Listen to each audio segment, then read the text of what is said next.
الأنبياء والمرسلين وعلى آله وأصحابه أجمعين فأعوذ بالله من الشيطان الرجيم بسم الله الرحمن الرحيم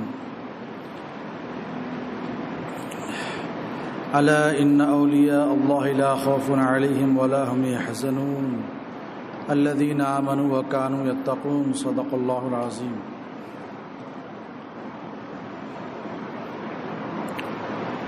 واہ کیا مرتبہ اے غوث ہے بالا تیرا، واہ کیا مرتبہ اے غوث ہے بالا تیرا، اونچے اونچوں کے سروں سے قدم اعلیٰ تیرا.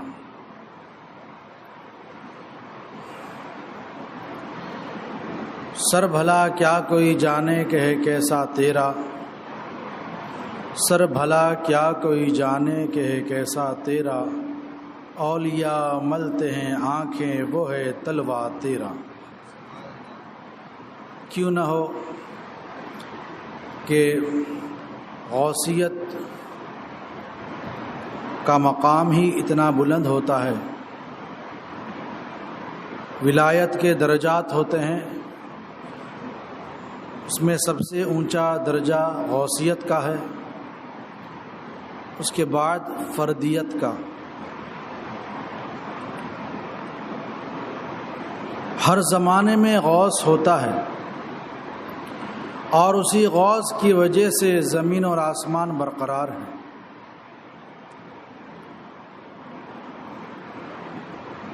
مگر حضور غوث اعظم رضی اللہ تعالیٰ عنہ سارے غوثوں کے غوث ہیں.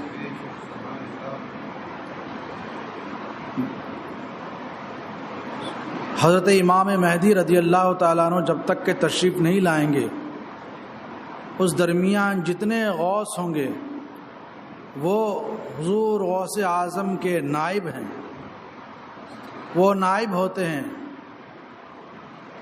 مگر ہر دور میں ہوتے ہیں. غوثیت کبریٰ کا مقام سب سے پہلے حضور سرور عالم ہمارے آقا و مولا محمد مصطفیٰ صلی اللہ تعالیٰ علیہ وسلم کو عطا ہوا، اور آپ کے وزیر حضرت ابوبکر صدیق اور حضرت عمر فاروق اعظم رضی اللہ تعالیٰ عنہ مقرر ہوئے.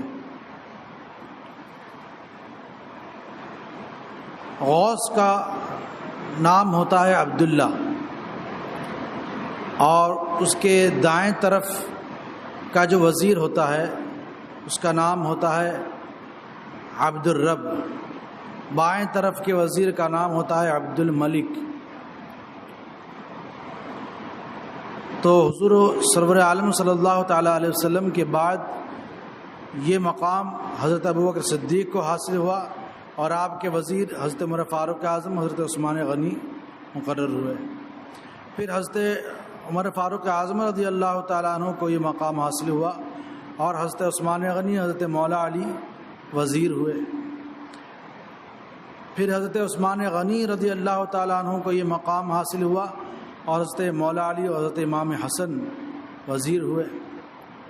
پھر حضرت امام علی رضی اللہ تعالیٰ عنہ کو یہ مقام عنایت ہوا، اور حضرات حسنین کریمین وزیر ہوئے.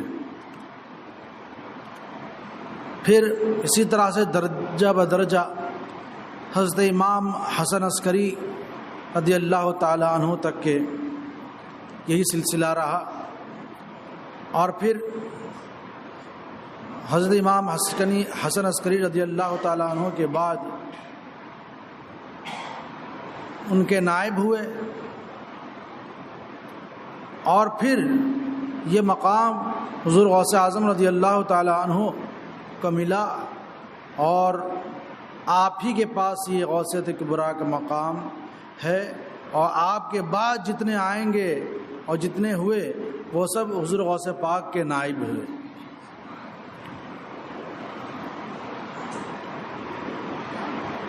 غوثیت کا مقام کتنا بلند ہے، یہ دیکھنے کے لیے ہمیں فردیت کا مقام دیکھنا ہوگا۔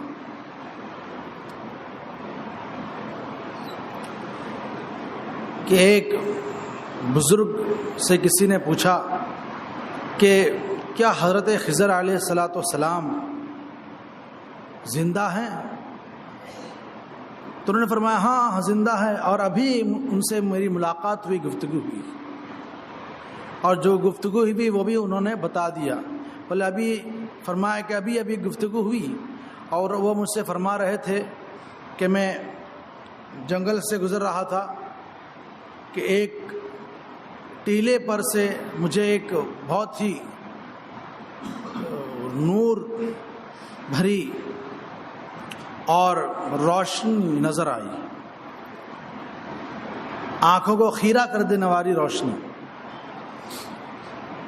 جب روشنی بہت زیادہ ہوتی ہے تو آنکھیں اس پر ٹھہر نہیں پاتی، آنکھیں خیرہ ہو جاتی، چندیا جانا جس سے کہتے ہیں۔ فرماتے ہیں کہ ایک ٹیلے پر مجھے روشنی نظر آئی تو میں اس کے قریب گیا تو دیکھا کہ وہ ایک شخص ہے جو کمبل اوڑھ کر سویا ہوا ہے، اور وہ روشنی اس کمبل سے نکل رہی ہے۔ میں اس کے قریب گیا اور اسے اٹھایا اور کہا کہ اٹھو، اللہ کی یاد میں مشغول ہو جاؤ۔ تو اس نے کہا کہ آپ اپنے کام میں مشغول رہیں اور مجھے اپنے حال پر چھوڑ دیں۔ تو حضرت خضر فرماتے ہیں کہ میں نے کہا کہ میں لوگوں میں یہ مشہور کر دوں گا کہ یہ اللہ کا ولی ہے۔ تو وہ بھی کہنے لگا کہ میں لوگوں میں یہ مشہور کر دوں گا کہ یہ خضر یہی ہیں۔ پھر حضرت خضر نے فرمایا کہ دعا کرو۔ انہوں نے فرمایا کہ نہیں، دعا تو آپ کریں گے۔ نے فرمایا کہ نہیں، تمہیں دعا کرنی ہوگی۔ تو انہوں نے دعا کی کہ اللہ تبارک و تعالیٰ اپنی ذات میں آپ کا نصیبہ زیادہ کرے۔ یہ دعا دی اور کہا اگر میں غائب ہو جاؤں تو ملامت نہ کیجیے گا۔ یہ کہہ کر وہ غائب ہو گیا۔ وہ کہتے ہیں میں کچھ دور چلا تو ایک دوسری پہاڑی نظر آئی، اور اس پر بھی میں دیکھا کہ نور ہے۔ اس کے بھی قریب گیا تو دیکھتا ہوں کہ وہ ایک عورت ہے جو کمبل اوڑھے ہوئے ہے، اور اس کمبل کا نور ہے۔ میں گیا اور اسے ٹھوکر مارنا چاہا، اسے اٹھانا چاہا، تو غیب سے آواز آئی کہ اے خضر احتیاط کر۔ میں رک گیا یہاں تک کہ وہ اٹھی اور کہنے لگی۔ میں نے اسے کہا کہ اٹھ، اللہ کی یاد میں مشغول ہو جا۔ وہ کہنے لگی کہ آپ اپنے کام میں مشغول ہوئیں اور مجھے اپنی حالت پر چھوڑ دیں۔ میں نے کہا میں لوگوں میں یہ مشہور کر دوں گا کہ یہ اللہ کی ولیہ ہے۔ تو اس نے بھی وہی جواب دیا جو اس نے پچھلے نے جواب دیا تھا کہ میں یہ مشہور کر دوں گی لوگوں میں کہ یہ حضرت خضر ہیں۔ تو پھر وہی دعا کے بارے میں کہا کہ دعا کیجیے، تو اس نے بھی دعا کی کہ اللہ تبارک و تعالیٰ اپنی ذات میں آپ کا نصیبہ زیادہ کرے۔ اور پھر فرماتے ہیں حضرت خضر کہ میرے خیال آیا کہ یہ بھی جو ہے غائب ہو جائے گا، یہ بھی غائب ہو جائے گی۔ تو میں نے اس سے پوچھا ذرا یہ بتانا کہ کیا تو پچھلا مجھے جو شخص ملا تھا کیا تو اس کی بیوی ہے؟ تو اس نے کہا ہاں، اور یہاں پر ایک ولیہ کا انتقال ہو گیا تھا اور ہمیں اس کی تجہیز و تکفین کا حکم ہوا۔ یہ کہہ کر وہ بھی غائب ہو گئی۔ تو پھر پوچھا کہ حضرت خضر سے کہ یہ ولایت کے اتنے اونچے مقام پر ہیں۔ حضرت خضر فرماتے ہیں کہ وہ مجھ سے غائب ہو گئے، حالانکہ کسی ولی کی یہ جرت نہیں تھی کہ یہ طاقت نہیں تھی کہ میرے سامنے سے وہ غائب ہو جائے، مگر وہ غائب ہو گئے۔ تو جب پوچھا گیا ان سے کہ یہ ولایت کے اتنے اونچے مقام پر ہے تو کیا ان سے بھی اونچا کوئی مقام ہے ولایت کا؟ کیا یہ بھی کسی کی طرف رجوع کرتے ہیں؟ تو فرمایا ہاں، وہ حضور غوث اعظم شیخ عبد القادر جیلانی رضی اللہ تعالیٰ عنہ کہ یہ بھی ان کی طرف رجوع کرتے ہیں۔ تو سر بھلا کیا کوئی جانے کہ ہے کیسا تیرا، اولیاء ملتے ہیں آنکھیں وہ ہے تلوا تیرا۔ کیا دبے جس پہ حمایت کا ہو پنجہ تیرا، شیر کو خطرے میں لاتا نہیں کتا تیرا۔ حضرت جامی شیر پر سوار ہو کر کہیں بھی سفر کیا کرتے تھے، اور جہاں بھی جاتے، جہاں بھی ان کا ٹھکانہ ہوتا، جہاں بھی رکتے تو اس جگہ اور اس اہل خانہ سے یہ کہہ دیتے کہ میری جو سواری ہے اس کے کھانے کا بھی انتظام کر دو۔ اپنے معمول کے مطابق حضور غوث پاک رضی اللہ تعالیٰ عنہ کی خدمت میں پہنچے، شیر کو لے کر، شیر پر سوار ہو کر آپ پھر مطالبہ کر دیا۔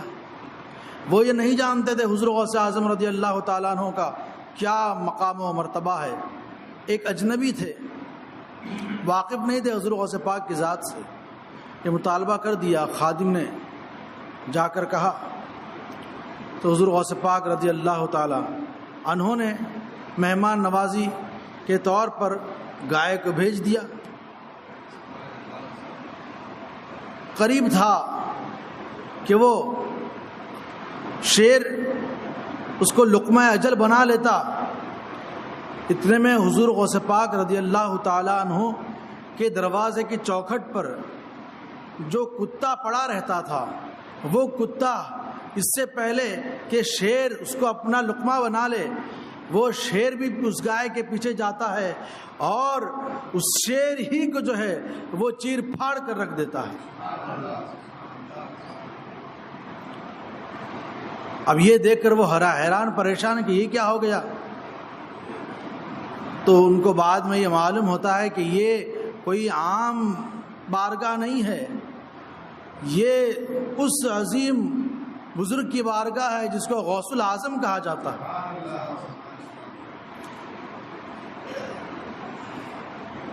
تو کیا دبے جس پہ حمایت کا ہو پنجہ تیرا، شیر کو خطرے میں لاتا نہیں۔ ارے کتا کتنا چھوٹا ہوتا ہے شیر کے سامنے،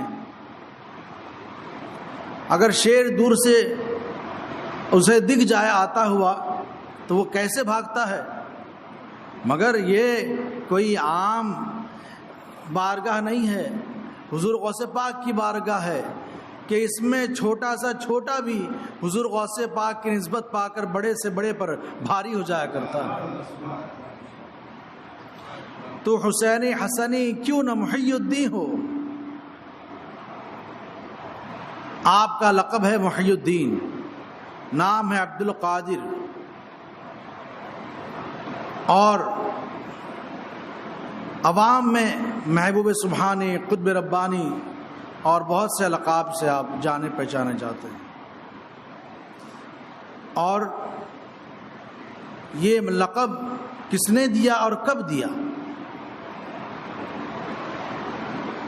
یہ آپ کی ولادت شریفہ سے بہت پہلے ہی بزرگان دین اولیاء کرام نے یہ پیشین گوئی کی تھی کہ 5ویں صدی ہجری میں ایک ایسا شخص پیدا ہوگا کہ وہ اتنا اونچا مقام رکھے گا ولایت کا کہ اسے یہ حکم دیا جائے گا کہ وہ ممبر پر رونق افروز ہو کر یہ اعلان کرے کہ میرا یہ قدم اللہ کے ہر ولی کی گردن پر۔ یہ پیشین گوئی کی تھی حضرت جنید بغدادی رضی اللہ تعالیٰ عنہ، جو حضور غوث پاک سے 200 سال پرانے بزرگ ہیں، انہوں نے یہ پیشین گوئی کی تھی۔ اور حضرت امام حسن عسکری رضی اللہ تعالیٰ عنہ نے اپنا جبہ مبارکہ حضرت شیخ معروف کرخی رضی اللہ تعالیٰ عنہ کو یہ کہتے ہوئے سپرد کیا کہ یہ 5ویں صدی ہجری کے وسط میں ایک اللہ کا برگزیدہ بندہ عبد القادر نام سے پیدا ہوگا، یہ امانت اس تک کے پہنچا دینا۔ حضرت معروف کرخی رضی اللہ تعالیٰ عنہ نے اسے لیا، امانت کے طور پر رکھا، اور پھر انہوں نے اپنی نسل میں وہ آگے بڑھایا، یہاں تک کہ حضرت دنوری، امام دنوری رحمۃ اللہ تعالی علیہ کو یہ حاصل ہوا، اور اس کے بعد کسی بزرگ کے ہاتھوں سے حضور غوث پاک رضی اللہ تعالیٰ عنہ تک کہ وہ پہنچ گیا۔ تو حضور غوث اعظم رضی اللہ تعالیٰ عنہ کی یہ شان ہے، ان کا یہ مقام ہے کہ آپ کی ولادت سے 100 سال پہلے یہ بتا دیا گیا تھا کہ بغداد میں ایک شخص پیدا ہوگا جس کا نام عبد القادر ہوگا اور لقب محی الدین ہوگا، دین کو زندہ کرنے والا۔ اور حضرت غوث پاک رضی اللہ تعالیٰ عنہ ابھی پیدا نہیں ہوئے تھے، اپنی والدہ کی شکم میں تھے کہ ایک مرتبہ ایک مانگنے والے نے، مانگنے والوں کا سلسلہ بہت پرانا ہے، ایک بھیک مانگنے والے نے یہ صدا لگائی، اور جب اس کو یہ معلوم ہوا کہ اس گھر میں کوئی مرد نہیں ہے سوائے ایک خاتون کے اور کوئی نہیں ہے، تو بری نیت سے وہ گھر میں داخل ہوا۔ جیسے ہی گھر میں داخل ہوا تو غیب سے ایک شیر نمودار ہوا، ایک شیر نمودار ہوا اور اسے چیر پھاڑ کر رکھ دیا۔ حضور غوث پاک رضی اللہ تعالیٰ عنہ کی برکت سے، اور کیوں نہ ہو کہ حضور غوث پاک رضی اللہ تعالیٰ عنہ جس خاندان میں تشریف لائے وہ خاندان بھی اللہ والوں کا خاندان تھا، والدہ، پھوپھی وغیرہ سب اللہ کے ولی کامل تھے۔ آپ کی پھوپھی حضرت عائشہ بڑی پائے کی اور اللہ کی برگزیدہ بندی تھی۔ ایک مرتبہ قحط سالی ہو گئی تو ان کے پاس لوگ آئے اور شکایت کی کہ ہمارے علاقے میں قحط سالی ہو گئی ہے اور جانور بھی پیاس سے مر رہے ہیں، آپ کرم فرمائیں، دعا کر دیں۔ تو ان کا یہ عمل تھا کہ انہوں نے اپنے آنگن میں جھاڑو لگائی اور دعا کے لیے ہاتھ اٹھائی اور عرض کی، اے بارہ الہا، میں نے تو زمین صاف کر دی ہے، اب چھڑکاؤ کرنا تیرا کام ہے۔ اتنا کہنا تھا کہ چاروں طرف سے کالے کالے بادل آئے اور جھما جھم بارش شروع ہو گئی۔ تو حضور غوث پاک رضی اللہ تعالیٰ عنہ کا یہ مقام ہے اور آپ کی یہ بزرگی ہے کہ ولادت سے پہلے ہی آپ کا چرچا تھا۔ حضور غوث پاک رضی اللہ تعالیٰ عنہ اپنے والدہ کی شکم میں عادت کے خلاف 17 مہینے رہے اور رمضان کی پہلی شب تھی، آدھی رات گزر چکی تھی، صبح صادق قریب تھی کہ ان کی والدہ کو درد ذہ ہوتا ہے۔ تو آپ کے حضرت عبداللہ صومعی رضی اللہ تعالیٰ عنہ، آپ کے والد جو ہیں، آپ کے دادا، وہ داعیہ کو بلانے کے لیے باہر جاتے ہیں اور گھر کا دروازہ بند کر کے جاتے ہیں اس خیال سے کہ کوئی گھر میں داخل نہ ہو جائے۔ جب لوٹ کر دیکھتے ہیں تو کیا دیکھتے ہیں؟ گھر کا دروازہ کھلا ہے اور انوار و تجلیات کی بارش ہو رہی ہے، بادل کے ٹکڑے موجود ہیں اور خوشبو آ رہی ہے اور ٹھنڈک موجود ہے۔ تو حضور غوث پاک رضی اللہ تعالیٰ عنہ کی ولادت بھی اس شان کی تھی، گویا کہ آپ کی ولادت بھی کرامت ہے۔ اور حضور غوث پاک رضی اللہ تعالیٰ عنہ کے بچپنے کا عالم تھا تو آپ کو غیب سے آواز آیا کرتی تھی کہ اے عبد القادر، تمہیں اللہ نے کھیل کے لیے پیدا نہیں کیا ہے۔ فرماتے ہیں کہ میں مدرسے کو جایا کرتا تھا، مکتب میں پڑھنے کے لیے، تو میرے ساتھ ایک شخص ہوتا تھا جو مجھے مدرسے تک کے پہنچانے جاتا تھا، اور مجھے جب مدرسے تک پہنچا دیتا تو یہ کہتا کہ اے بچوں ہٹو، اللہ کا ولی آ گیا ہے، اور مجھے بچوں کے درمیان بٹھا دیتا اور خود بھی بیٹھتا، اور جب مدرسہ ختم ہو جاتا تو وہ مجھے گھر تک کے پہنچاتا تھا۔ حضور غوث پاک سے پوچھا گیا کہ آپ کا اپنی ولایت کا علم کب ہوا؟ تو آپ نے فرمایا کہ وہی شخص جب مجھے مدرسے لے جاتا اور پہنچا کر کہتا کہ ہٹو، راستہ خالی کرو، اللہ کا ولی آ گیا ہے، جب یہی عادت تھی اس کی، تب مجھے یہ معلوم ہوا کہ اللہ تبارک و تعالی نے مجھے اپنی ولایت عطا فرمایا۔ ویسے تو حضور غوث پاک رضی اللہ تعالیٰ عنہ پیدائشی مادرزاد ولی تھے، تبھی تو حضور غوث پاک نے اپنے والدہ کے شکم میں رہ کر کرامت دکھا رہے ہیں، اور اس بدبخت کو جو بری نیت سے آپ کی والدہ کے پاس آ رہا تھا، شیر کی شکل میں نمودار ہو کر اس کا کام تمام کر دیا۔ حضور غوث پاک رضی اللہ تعالی عنہ باوجود اس کے کہ غوثیت کبریٰ کا مقام رکھتے تھے، پھر بھی آپ نے بغداد کا سفر فرمایا، اور بغداد کے علاوہ اور بھی علاقوں کا سفر فرمایا علم دین حاصل کرنے کے لیے۔ پچھلی مجلس میں آپ نے سنا کہ حضور پاک غوث پاک رضی اللہ تعالیٰ عنہ کی والدہ نے آپ کو علم دین حاصل کرنے کے لیے قافلے کے ساتھ کر دیا، ایک قافلے کے ہمراہ روانہ کر دیا، اور پھر اس قافلے کے دوران آپ کی برکت سے اللہ تبارک و تعالیٰ نے 60 ڈاکوؤں کو ولایت کی منزل عطا فرما دی اور راہ مستقیم پر قائم فرما دیا۔ تو وہی سفر تھا کہ جب حضور غوث پاک رضی اللہ تعالیٰ عنہ بغداد پہنچے تو بغداد پہنچتے پہنچتے وہ سارے 40 دینار جو تھے وہ غریبوں میں تقسیم فرما دیے، سارے تقسیم فرما دیا بغداد پہنچتے پہنچتے۔ اور پھر حضور غوث پاک نے بغداد میں علم دین کا سفر کیسے طے کیا؟ تو یہ آپ کے لیے یہ ایک بہت کٹھن مرحلہ تھا۔ آپ نے بڑی محنت مشقت سے علم دین حاصل کیا۔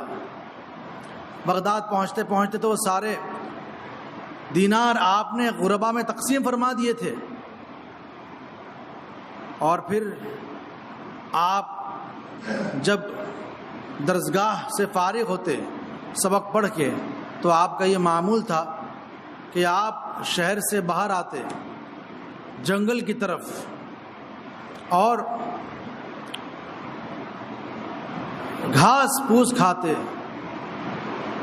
اور وہیں پر رہتے،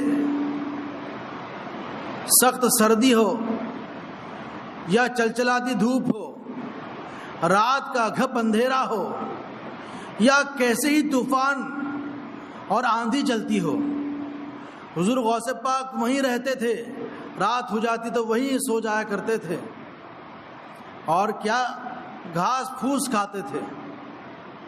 بغداد میں جو آپ نے علم دین حاصل کرنے کے غرض سے جو سفر فرمایا تھا، تو اس طرح سے بھوکے اور پیاسے رہ کر آپ نے علم دین حاصل کیا۔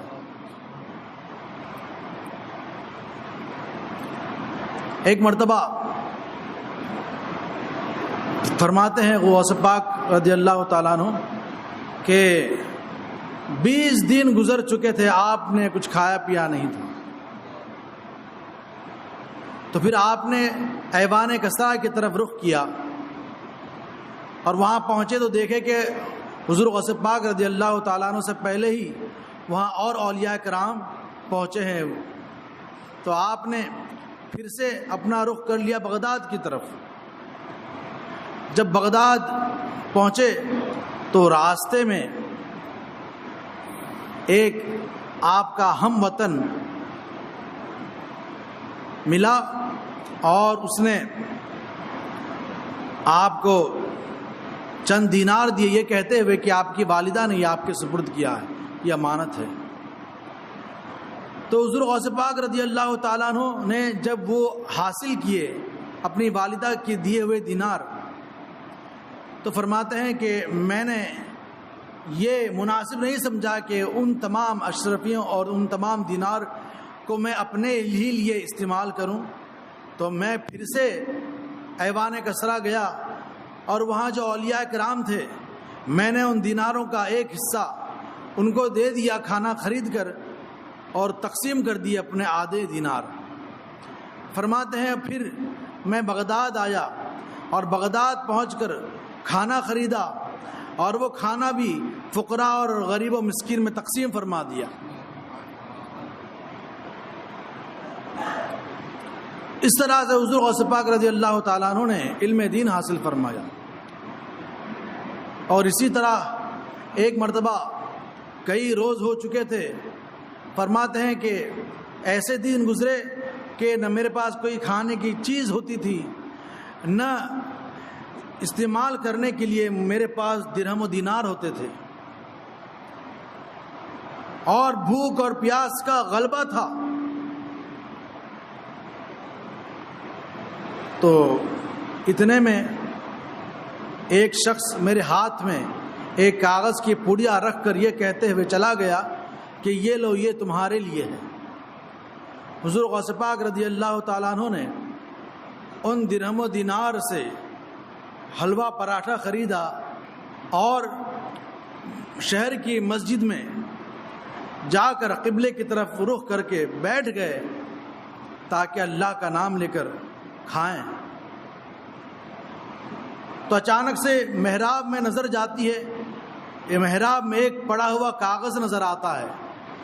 آپ کاغذ کو اٹھاتے ہیں، اس کے اندر جو تحریر تھی اس کو پڑھتے ہیں، تو اس میں یہ لکھا تھا کہ ہم نے تو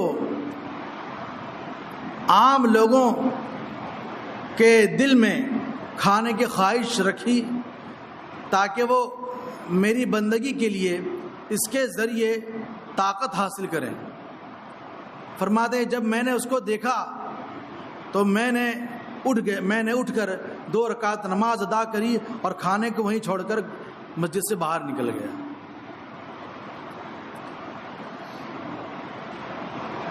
اسی طرح ایک مرتبہ سرکار غوث پاک رضی اللہ تعالیٰ عنہ کی والدہ نے حضور غوث پاک کے لیے 7 دینار کسی کے ہاتھ بھجوائے تھے، اور وہ بھی وہی زمانہ تھا کہ حضور غوث پاک رضی اللہ تعالیٰ عنہ فاقے پہ فاقے فرما رہے تھے۔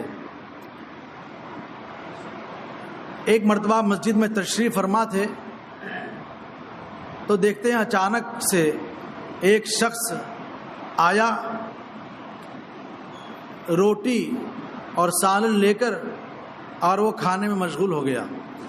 فرماتے ہیں کہ بھوک کی اتنی مجھ پر شدت تھی کہ بھوک کی وجہ سے میرا منہ کھل رہا تھا، تو میں اپنے نفس سے یہی کہہ رہا تھا کہ زیادہ زیادہ کیا ہوگا، یہی کہ جان چلی جائے گی۔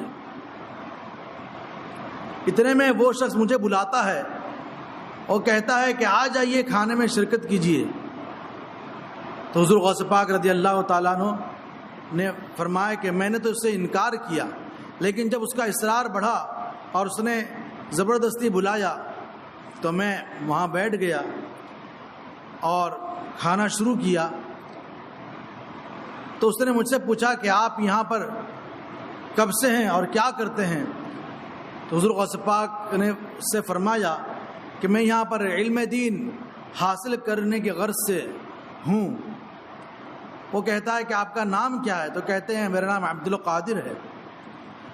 تو وہ کہتا ہے کہ دراصل بات یہ ہے کہ میں بغداد سے آ رہا ہوں، اور بغداد سے ام الخیر فاطمہ نامی ایک خاتون نے مجھے 7 دینار یہ کہہ کر دیے تھے کہ میرا نور نظر عبد القادر نام کا جو ہے وہ علم دین حاصل کرنے کی غرض سے بغداد گیا ہوا ہے اس کو یہ پہنچا دینا۔ میں نے بہت ڈھونڈا مگر وہ عبد القادر نامی نہیں ملا، لگتا ہے تم ہی ہو۔ فرماتے ہیں ہاں عبد القادر میں ہی ہوں۔ وہ کہتا ہے کہ میں معذرت چاہتا ہوں کہ بغداد پہنچنے تک کہ میرے پاس زاد راہ ختم ہو چکا تھا اور قریب تھا کہ میری موت واقع ہو جاتی۔ اس کے علاوہ جو دینار آپ کے امانت میرے پاس تھے، اس کے علاوہ میرے پاس اور کوئی درہم و دینار نہیں تھے کہ میں اس سے کچھ کھانے پینے کی چیز خرید لوں۔ میں آپ سے معذرت چاہتا ہوں، آپ شکم سیر ہو کر کھائیے اور مجھے اپنا مہمان تصور کیجیے۔ حضور غوث پاک رضی اللہ تعالیٰ عنہ نے بجائے اس کے کہ وہ سارے دینار آپ اپنے پاس رکھ لیتے، ہوا یہ کہ حضور غوث پاک رضی اللہ تعالیٰ عنہ نے تھوڑا ہی اس میں سے تناول فرمایا اور اس دینار میں سے کچھ اپنے پاس رکھے اور کچھ اسی کو دے دیے، اور جو کھانا بچا تھا وہ بھی اسی کے سپرد کر دیا۔ یہ حضور غوث پاک رضی اللہ تعالیٰ عنہ کی سخاوت کہہ لیں کہ حضور غوث پاک رضی اللہ تعالیٰ عنہ کا بچپنا جو علم دین حاصل کرنے کے لیے بغداد معلیٰ میں گزر رہا تھا وہ بھی اس طرح گزر رہا تھا کہ فیض غوث اعظم جاری تھا۔ حضور غوث اعظم رضی اللہ تعالیٰ عنہ کی بہت اونچی شان ہے۔ حضور غوث پاک رضی اللہ تعالیٰ عنہ کی یہ شان ہے کہ آپ کی اتنی کرامتیں ہیں کہ اور کسی ولی کی طرف اتنی کرامتیں منسوب نہیں ہیں۔ جیسے نبیوں میں ہمارے آقا حضور اقدس محمد مصطفیٰ صلی اللہ تعالیٰ علیہ وسلم سراپا معجزہ ہیں، اسی طرح حضور غوث پاک رضی اللہ تعالیٰ عنہ سرابہ کرامت ہے۔ اللہ کے رسول صلی اللہ تعالیٰ علیہ وسلم سارے جہان کے لیے رحمت ہیں اور حضور غوث اعظم رضی اللہ تعالیٰ عنہ سارے جہان والوں کے لیے غوث ہیں۔ خود فرماتے ہیں کہ ہر ولی کسی نہ کسی نبی کے نقش قدم پر ہوتا ہے اور میں اپنے جد امجد محمد عربی صلی اللہ تعالی علیہ وسلم کے نقش قدم پر ہوں۔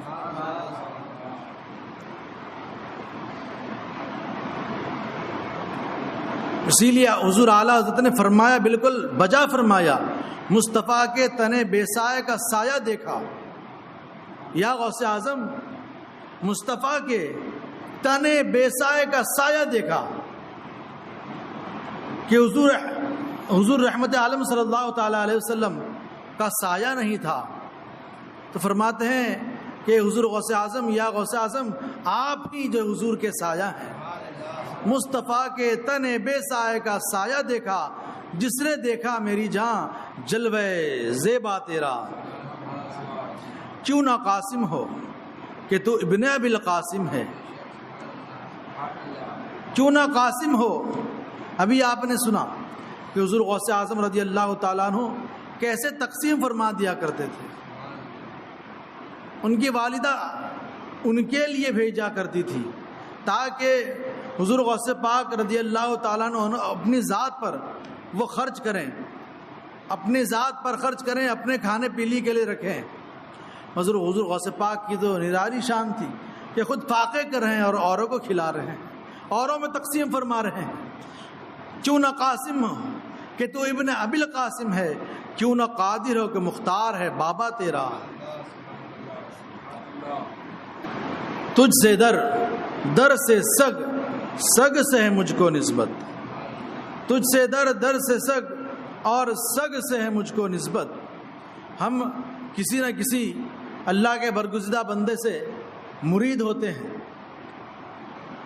تو یہ سلسلہ جو ہے وہ کہاں تک پہنچتا ہے؟ حضور غوث پاک رضی اللہ تعالیٰ عنہ تک، حضور غوث پاک رضی اللہ تعالیٰ عنہ تک کہ وہ سلسلہ پہنچتا ہے۔ اور یہ سلسلہ قادری یہ وہ بلند سلسلہ ہے کہ اگر کوئی سلسلہ قادریہ سے تعلق نہ رکھتا ہو، سلسلہ نقشبندیہ سے بیعت ہو یا سلسلہ چشتیہ سے بیعت ہو یا سلسلہ سہروردیہ سے بیعت ہو، اگر اس کو اپنا تجدید ایمان کرنا ہو، تجدید بیعت کرنا ہو، تجدید ایمان نہیں تجدید بیعت کرنا ہو، تو اس کو اس بات کی ضرورت نہیں ہے کہ اگر وہ سلسلے چشتیہ سے تعلق رکھتا ہے تو کسی چشتی بزرگ کو ڈھونڈے تجدید بیعت کرنے کے لیے نہیں. کسی کو بھی تجدید بیعت کرنا ہو تو وہ قادری سلسلے کے کسی بزرگ سے بیعت ہو جائے، تجدید بیعت ہو جائے گی. تو ہم حضور غوث پاک رضی اللہ تعالیٰ عنہ سے نسبت رکھتے ہیں کہ جب مرید ہوا جاتا ہے تو یہی پڑھوایا جاتا ہے کہ ہم نے اپنا ہاتھ غوث پاک کے دست پاک میں دیا، گویا کہ وہ ہمارا ہاتھ غوث پاک تک کے پہنچا دیتے ہیں. اور پھر حضور غوث پاک رضی اللہ تعالیٰ عنہ سے ہمیں نسبت حاصل ہو جاتی ہے تو ہم کیوں نہ کہیں کہ تجھ سے در سے سگ اور سگ سے ہے مجھ کو نسبت، میری گردن میں بھی ہے دور کا ڈورا تیرا. میری قسمت کی قسم کھائیں سگانے بغداد، ہند میں ہوں بھی تو دیتا رہوں پہرا تیرا. بد سہی چور سہی مجرم و ناکارہ سہی، اے وہ کیسا ہی سہی ہے تو کریمہ تیرا. مجھ کو رسوا بھی اگر کوئی کہے گا تو یوں ہی، مجھ کو رسوا بھی اگر کوئی کہے گا تو یوں ہی.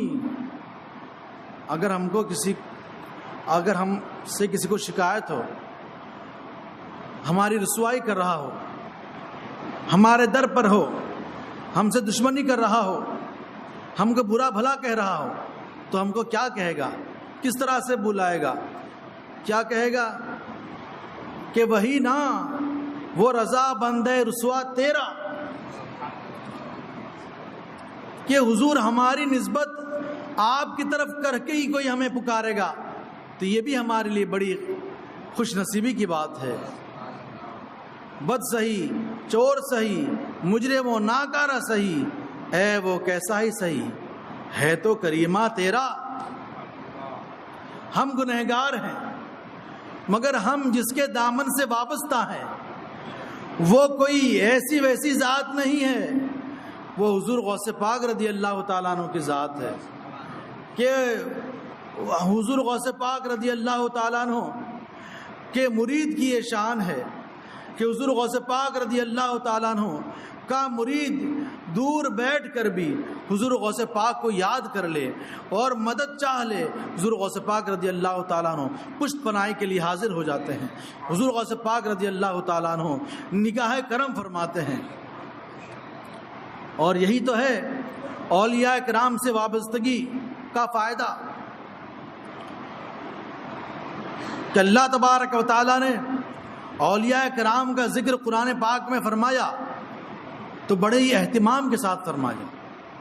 الا یہ خبردار کرنے کے لیے آتا ہے، الا یعنی خبردار ہو جاؤ، سنو، اٹینشن. پھر فرماتا ہے ان، یعنی یہ ایسی بات ہے کہ اس میں شک اور شبہ کی کوئی گنجائش نہیں ہے، اس میں شک نہیں کرنا، اس میں کوئی تردد نہیں کرنا، اس میں غور و فکر نہیں کرنا، سیدھی اور سادی بات ہے بلا شبہ.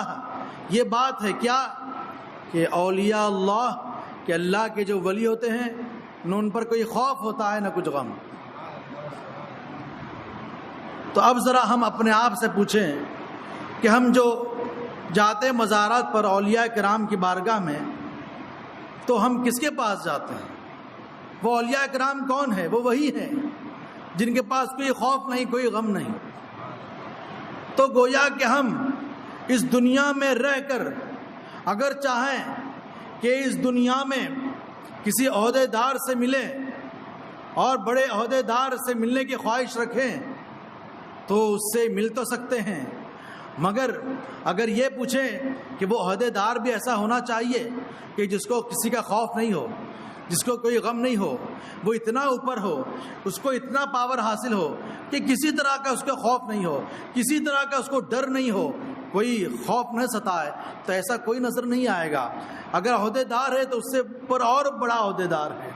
تو اگر ہم کو ایسی بارگاہ میں جانا ہے، ایسی ذات کے پاس جانا ہے، ایسی شخصیت کے پاس جانا ہے، ایسی بارگاہ میں قرب رکھنا ہے کہ جس کو کسی کا ڈر نہ ہو، کسی کا غم نہ ہو، تو وہ اولیاء کرام ہی کی بارگاہ ہے.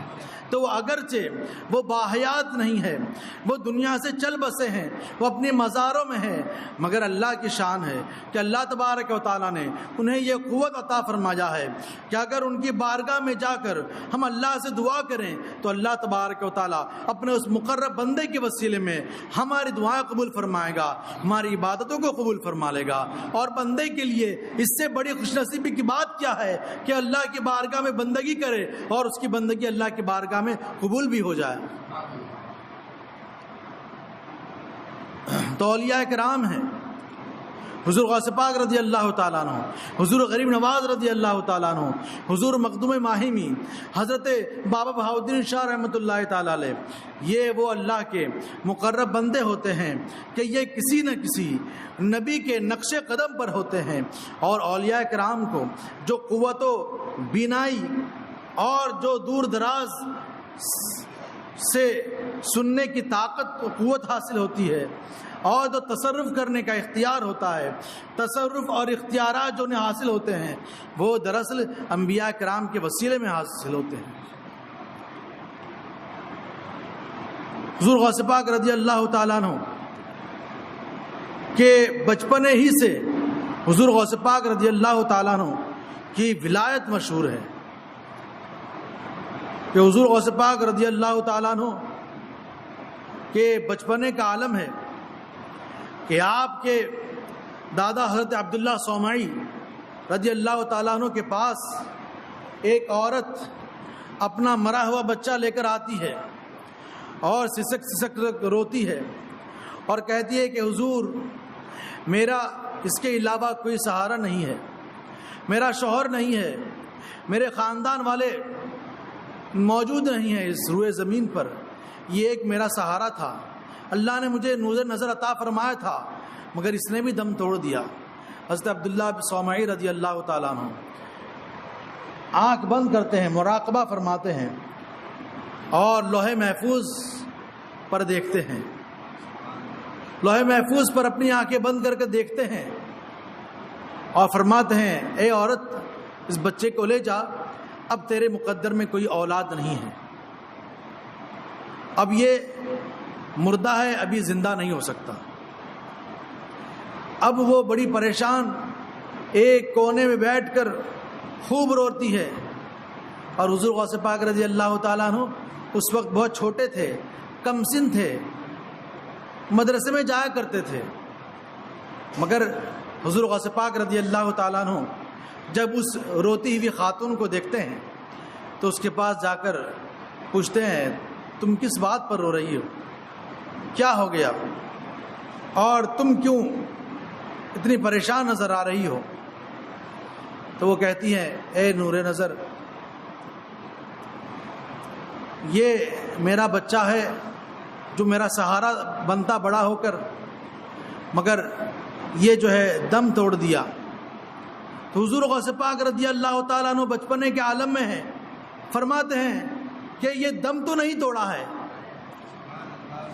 تو یہ سن کر وہ عورت جو اس کے اوپر کپڑا تھا اس کپڑے کو ہلا کر دیکھتی ہے تو بچہ حرکت کرنے لگتا ہے، اور یہ بات حضور غوث پاک کے دادا حضرت عبداللہ صومعی رضی اللہ تعالیٰ عنہ کو بتا دی جاتی ہے۔ تو حضور غوث پاک کے دادا بھی جان لیتے ہیں کہ یہ کوئی ایسا عام بچہ نہیں ہے بلکہ یہ وہ بچہ ہے جس کو اللہ تبارک و تعالیٰ کی ایسی ولایت حاصل ہوا ہے کہ میں نے جب لوح محفوظ پر دیکھا تو تقدیر میں یہ دیکھا کہ یہ بچہ اب زندہ نہیں ہو سکتا، مگر یہ میرا بیٹا عبد القادر ہے کہ اللہ نے اس کو وہ تصرف و اختیار دیا ہے کہ اس نے تو تقدیر بدل کر رکھ دی۔ جواہر القلائد کے اندر یہ روایت ہے۔ درود پاک پڑھیں، اللہم صلی اللہ علیہ وسلم۔